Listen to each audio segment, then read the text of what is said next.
हाय, hello, नमस्कार. आजच्या ब्लॉगची सुरुवात झाली होती संध्याकाळपासून, कारण की सकाळपासून असं काही खास केलंच नव्हतं. संध्याकाळी शिवांशला मस्त असं प्ले झोनमध्ये घेऊन आली होती खेळायला, कारण की पावसाच्या सीझनमुळे त्याला गार्डनमध्ये कुठे घेऊन जाता येत नाही आहे म्हणून. आणि त्यामुळे त्याचा ना स्क्रीनिंग टाईम वाढला होता.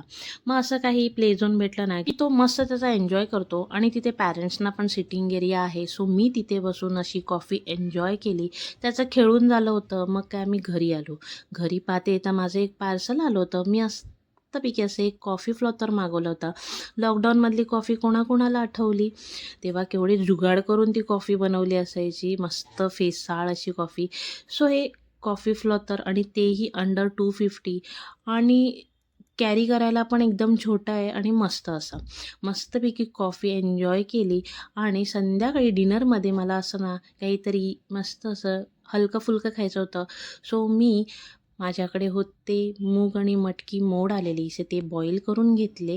सो आजचा बेत सॅलडचा बनला होता.